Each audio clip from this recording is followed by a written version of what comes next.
Good afternoon. So I made a video yesterday talking about block fallopian tube and fibroid, but I did not remember to on my mic. So the video yesterday, I talked about vitamin D and the importance of knowing the size of the fibroid you have.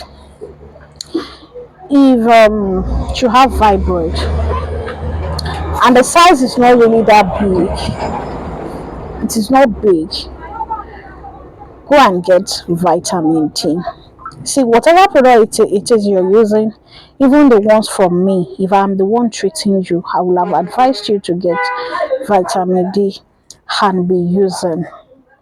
It is going to help you. In fact, there are some new research that says vitamin D can shrink small fibroids. So add vitamin D to herbs or medication you're using. Another thing that is very, very important, see, because you're having a particular symptoms that your friend that has fibroid told you she used to have, does not mean you have fibroid. The only way to, you understand, fibroid will get to some stage. The only advice I will give you as a professional is to go for surgery. Yes, fibroid can get to some certain stage. I had one emergency recently, I think 2 months ago. The person is a fibroid patient and her PCV is very, very low. We got to know it is because of the fibroid. She has been bleeding non-stop for months. You understand? At that stage, it is risky to ask her to be using herbs. Somebody that has a low PCV, anything can happen. You understand? So it is risky to tell that kind of a person to be using herbs or to be using a particular medication to maintain it. I had to advise a person to go for surgery. You understand? It is at a very delicate stage. So it is important to know the size of fibroid you have. And if you are advised to use herbs for your fibroid, it is also important to follow instructions. You will need to change your diet. A lot of things you need to change, that you will need to change. You will need to leave some food. And you see, for those of you that are using products to enhance your shape, I don't want to say anything that will make Mark flag my, oh, this is TikTok, that will make Oga TikTok flag my account. Those of you that are trying to enhance this, enhance the one at the back and all of that, you see those herbs, when they are making it, a lot of things are not put into consideration. If you are a fibroid patient, even if you have hormonal imbalance, I will advise you not to use those products. I sell those kind of products, but before selling to you, I'm surely going to ask some certain questions. You understand? If you are a fibroid patient, if you are a TTC too, you need to avoid some products. Leave shape for now. Whatever shape it is that you want to get, you can get it later. If you are a fibroid patient, avoid choosing those products.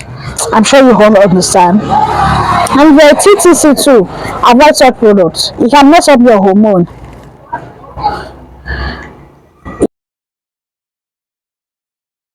The second part of the first video I dropped about fibroid. If I should continue to wait till when I will be in a cool area where there is no any noise, that will take time. So please help me manage the video like that. There's going to be a whole lot of background noise because my shop is by the roadside and the lapel I'm using cannot kill it 100%. So as I was saying, in the first video, I'm going to stick the video together though, but if you watch the first video, you see that I talked about vitamin D in the video, and that you should avoid body enhancement products when you have anything that has to do with hormonal imbalance, fibroid, and all of those things. I talked about that. So, what I'll be talking about today, the first one is going to be detox. You see, one of the best detoxification herbs you can use to cleanse yourself when you want to start using anything that has to do with any fiber care product is senna. Senna is going to cleanse your liver and cleanse your womb. Even if you are trying to conceive and you are trying to do detox, that is one of the cheapest, safest, and very common herbs that you can use for detoxification. Senna alata. Yoruba call it ewe asunwon. The one that is common in market is the flower, the buds, and they call it ododo asunwon. But I'm talking about the leaf now. If you want to detox, if you're trying to treat fibroid, you're trying to reduce your estrogen level and all of that, you need senna halata. Yoruba call it ewe asunwon. In market, the most common one in market is the ododo, the flower. They call it ododo asunwon. Now, the second herbs is called African mahogany. African mahogany. African mahogany will help you reduce inflammation and balance your hormone, and it will help you shrink fibroid. African mahogany. Then another herbs that you can use is Vitex. You can get that from people that sell Ayurvedic herbs. It will regulate your estrogen and progesterone level, and it will help you manage fibroids naturally without any side effect. I had something for Senna. Senna will cleanse your body of any toxin. Aside helping you with fibroid to clean toxin from your body, then the most important herbs in this video that I want to talk about is unripe palm kernel fruit. Unripe palm kernel, unripe palm kernel fruit. Another one that we'll talk about is castor oil. Castor oil. See, castor oil is everywhere on the social media though, but original cold pressed castor oil. I'm not talking about the regular one. There are original cold pressed castor oil that their active ingredients is still very, very much in the product. You understand? Now,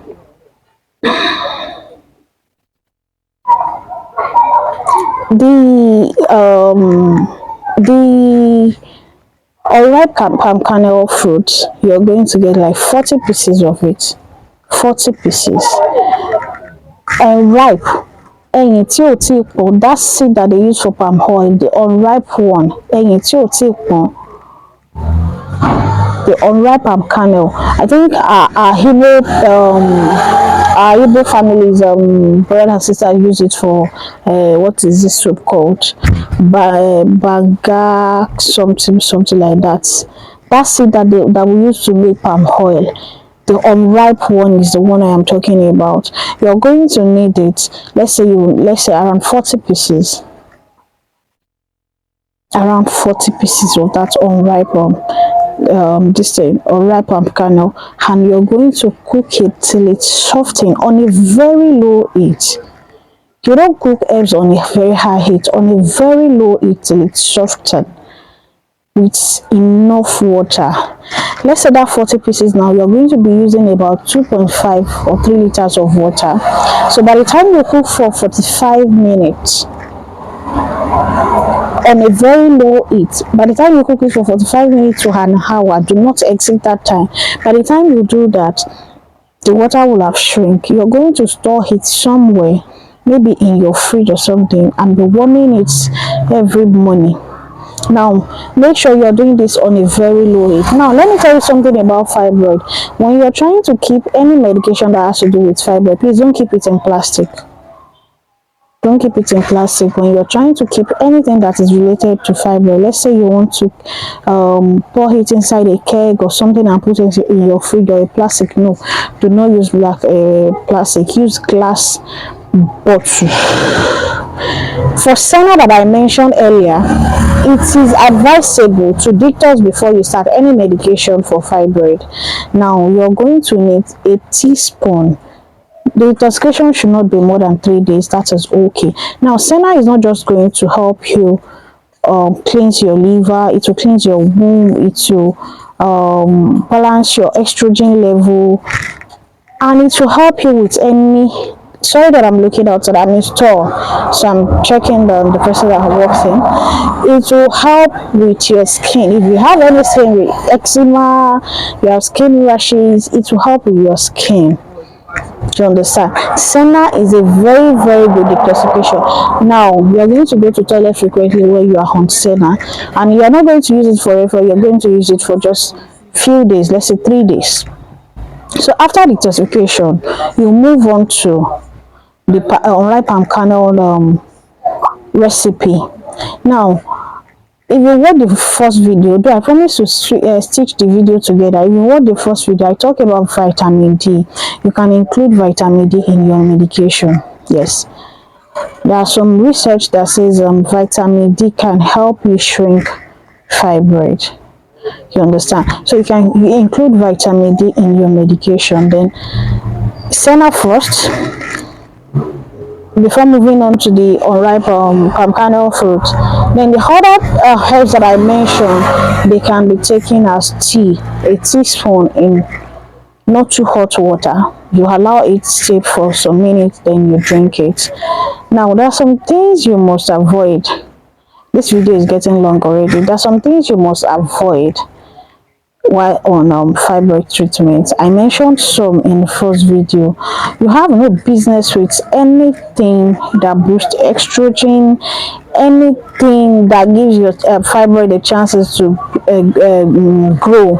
See, anybody can be sick. As a patient of any health issue, diabetes, hypertension, stroke, infertility, or what you should be looking at is what are the things that are going to help me. You can make the research. What are the food that are going to help me? What are the food that cannot help me? What are the food that will make this thing grow more? Those are the things you should be working on if you really want result, not that you just be eating anyhow. I hope you understand. So any lifestyle that you know can worsen whatever health issues that you have, please stay away from it. Now for senna, now let me tell you this. For senna leaf, see, if you have PCOS, if you have endometriosis, anything that has to do with women, listen, please go and detox with senna first. This is one of my secrets that I'm giving to you. If you come to me for any fertility issue, the first thing I'll give you, the detoxification that I'll give to you, senna is one of the active ingredients.